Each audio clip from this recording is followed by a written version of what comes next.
A city hospital, 8 p.m. An unexpected visitor has just arrived, bearing unwelcome tidings. A disease so new the textbooks haven't recorded it.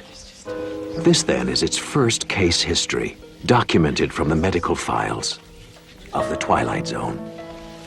I'm Nurse Hendricks. May I help you? It's my eyes. I need to see the doctor. Get Dr. Peterson. Here, let me take a look. No, Please, we can't help you if we don't know no, what's wrong with you. Don't you touch me. I'll show the doctor. Get me the doctor immediately. Name? Jean Reed, Mrs. Jean Reed. Address?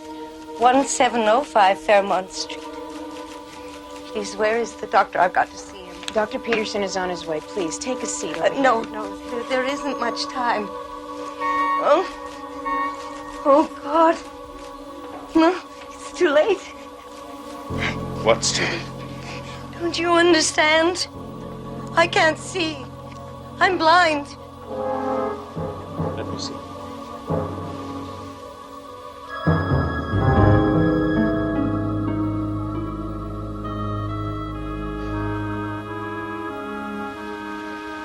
Come with us, please.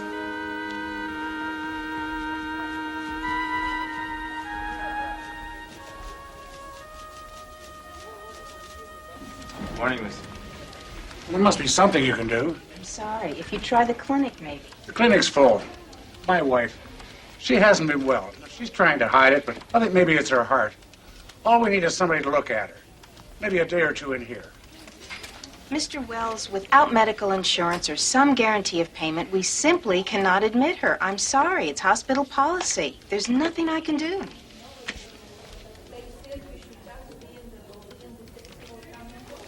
Come on, sweetheart. What kind of a hospital is this? Aren't you supposed to look after sick people?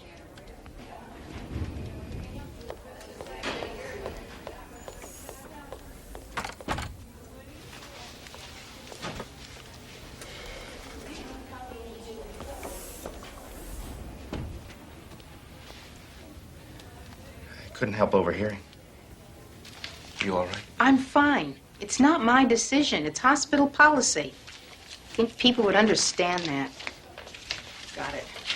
Mrs. Hendricks, Mrs. Reed is asking for you. She says she has to talk to you. She was quite insistent.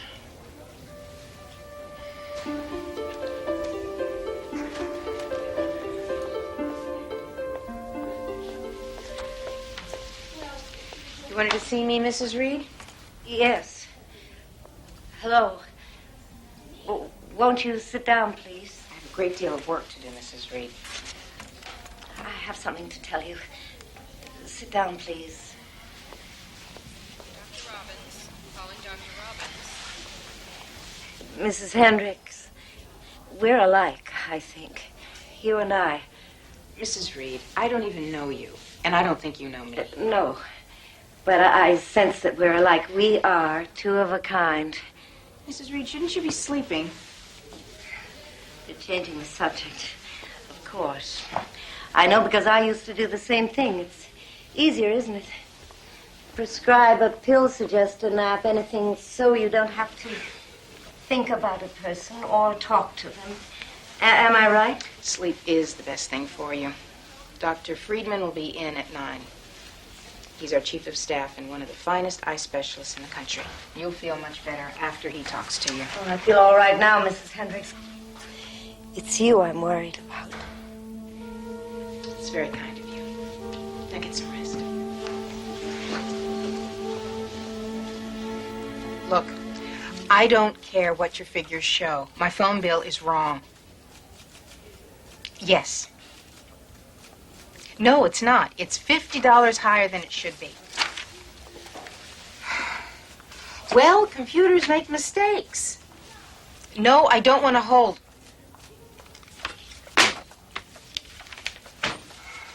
You look like you need a vacation, Claire.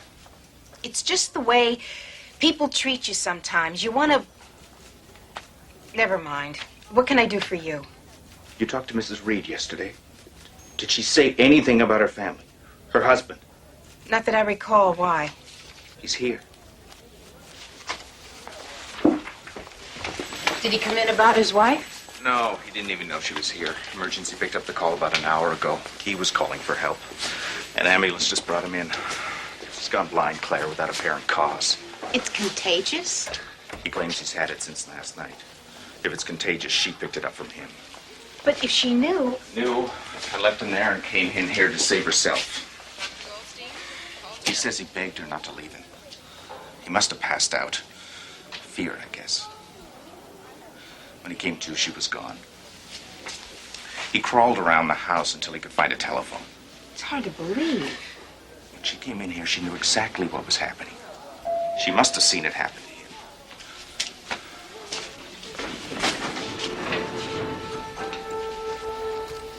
Mr. Reed? It's Dr. Peterson. Do you have any news? What's causing this? I'm afraid we don't know yet. Then leave me alone. Mr. Reed, I'm Nurse Hendricks. Would you like to be in a room with your wife? We can arrange it. I wouldn't share her air if it was the last oxygen on this planet. Do you have any idea what it's like to wake up blind, alone, calling for someone over and over who isn't there, realizing that you've been abandoned? I don't want to talk to her, or to you, or to anyone until somebody can tell me they found a cure. Leave me alone. I don't care what happens to her. Don't you understand? I don't care. There you are. You both better come downstairs. All hell's breaking loose.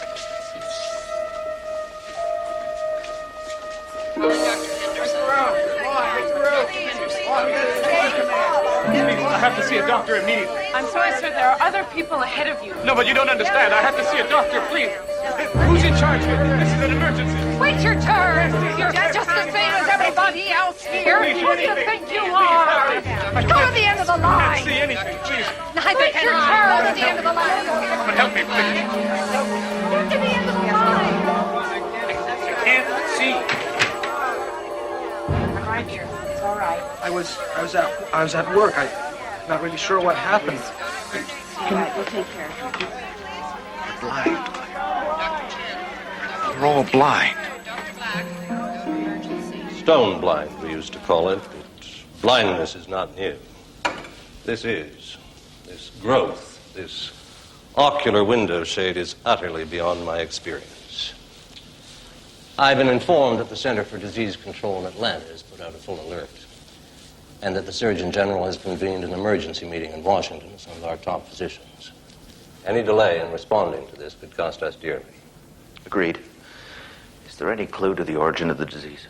I've had Dr. Gordon in constant touch with Atlanta on that very subject. He went home for a fast shower and change of clothes. He should have been back by now. Dr. Gordon came in an hour ago. He's blind.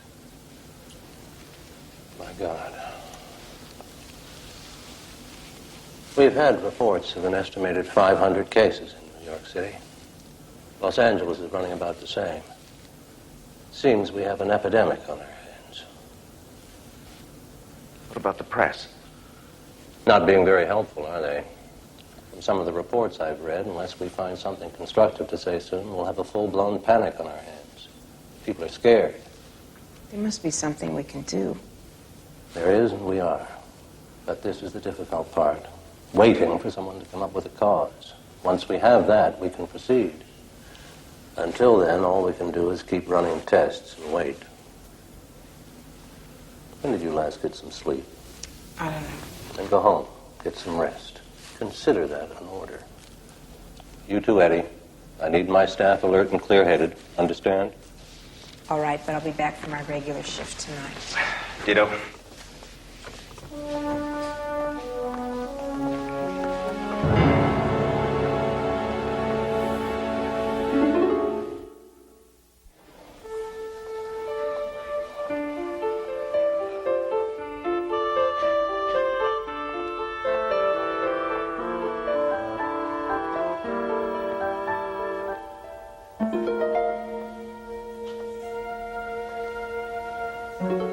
Who is it? It's me, Claire Hendricks. Oh. I'm glad you come to see me. Please, sit down. You must be exhausted. The others were talking about you, how hard you work. They call you a dedicated woman. Is that what they call me? Dedicated? Yes, they used to call me that, too. I was very businesslike. Nothing bothered me. Why did you come to visit me? I don't know. I was on my way home. Dr. Henderson. Yes. Normally you don't visit much, do you? The other nurses mentioned that, too. Is it because you sense it, too? That we're two of a kind, you and I? I should let you get some sleep. Look, I know what's happening to us. I know how it's happening, and I know why it's happening. Would you like to hear, Claire? Yes? It's because we're monkeys. Remember, see no evil, speak no evil, hear no evil. We used to be courteous, didn't we? We used to care. We used to rise up in outrage if someone was in pain or abused or unsheltered. But now, don't you see? We've cut ourselves off from so much. We refuse to see what's going on around us. We turn a blind eye to the pain. Now it's catching up with us. Now it truly is a blind eye. That's preposterous. Is it? I heard your husband went blind first, and you abandoned him. Is that true? Just gotten a call that his mother died. They weren't very close. When he heard, it was like someone discussing the weather. That's when he became a monkey. And I ran. Yes, I ran to save myself. Now I'm a monkey, too. This new growth is irritated and inflamed. The ocular muscles are functioning normally, though, which leads us to believe the eye itself is undamaged, though shuttered away beneath a curtain of flesh. There is a chance that surgery can remove this flesh curtain without injuring the eye, but we won't know for certain until we try it. There's still no news from Atlanta on possible causes? They may have a theory, but they're being pretty tight-lipped about it until they can confirm. They estimate that at the present rate, the number of those afflicted could reach 100,000 by week's end. What about the issue of quarantine? I can confirm that it's being discussed, but that's all. Because there's always a chance that it may not be a disease at all, but some sort of latent mutation triggered by some change in the environment. It's got 100 arms, 100 legs, 50 heads, and no eyes. Just south of Winnewa Hospital. Could I have your attention? I've just received a fax from Washington. At 1700 hours on the 10th of April, that would be only hours before the first case was discovered, an explosion was reported at a top-secret biological research lab in Alaska. It is presumed that certain unstable forms of bacteria may have been released into the atmosphere. It is estimated that their effects could be unpredictable. It is fairly certain that the bacteria released cannot survive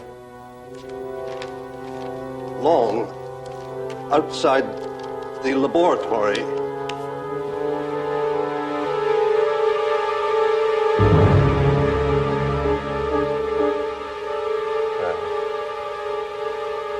I suggest we adjourn.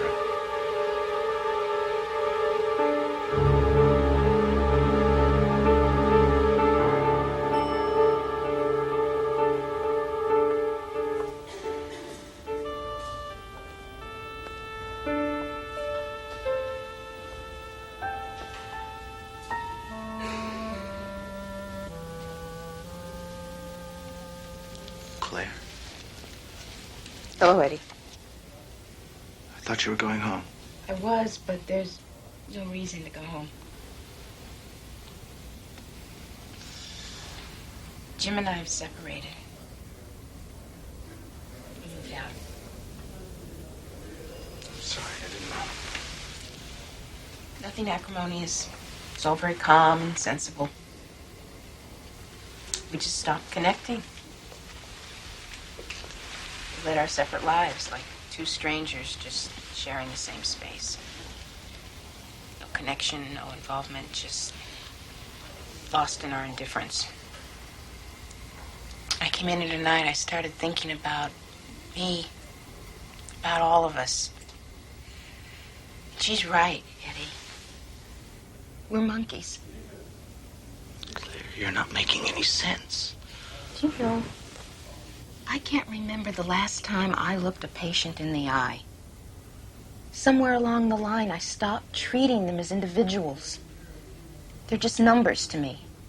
They don't have life stories. They have charts. I'm no different than you. But you are. Look, you're an excellent nurse. It's just part of the job. And isn't that a fine excuse? Isn't that a comfortable bandage on our diminished humanity? The phone company overcharges us. There's nothing they can do about it. We turn sick people away because they don't have the right insurance. It's just part of the job. So we lie to ourselves and cut ourselves off further and further because there's so much pain in the world. Claire, you were in the meeting with us. You heard the reports from Washington just as I did.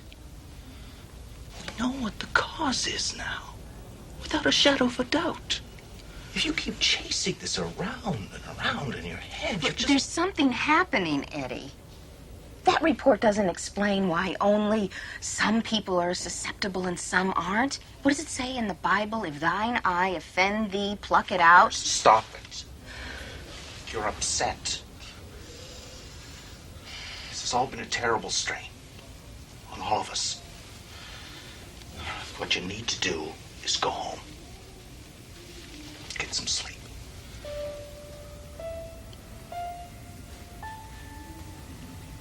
Yes, I'm sure that'll solve everything. Good night, Eddie.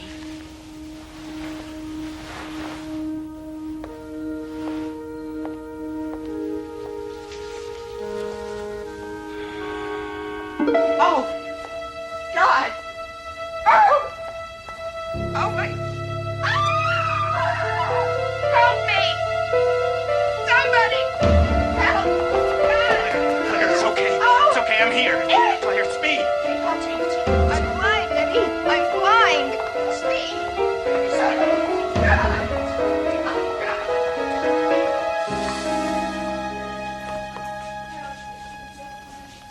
Dr. Friedman. Ah, Eddie. Good. Thank you. Dr. Peterson will play guide dog for a while. How's Claire? She's the same. No vision. None at all? Oh, I'm afraid. Mrs. Reed, good. I was hoping to see you. It's Dr. Peterson here. Yes. I was wondering if you could drop by Mrs. Hendricks' room. Maybe help cheer her up a little bit. She thinks a lot of you. Of course, I'd be glad to. There's...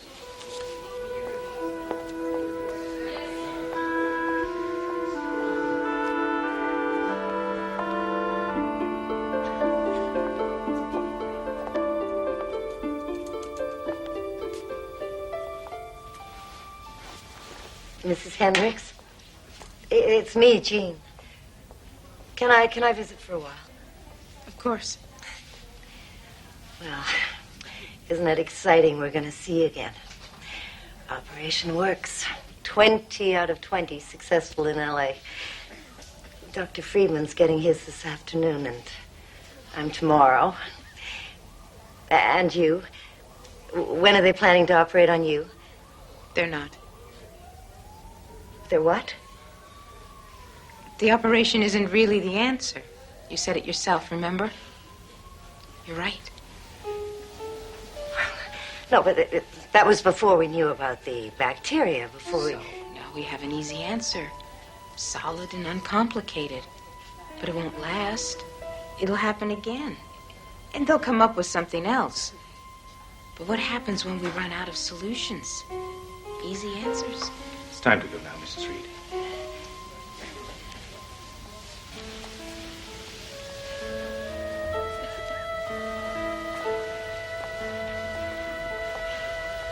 Wait, Dr. Peterson. Aren't they going to operate on Mrs. Hendricks? No. An operation isn't the answer in her case. Well, then how will she ever see again? She'll see again, Mrs. Reed. It'll just take her a little longer.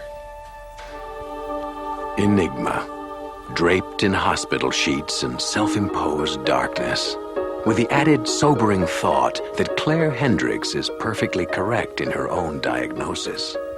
Take it as a warning, a cry for humanity, or a simple plea for responsibility from the dark places of the Twilight Zone.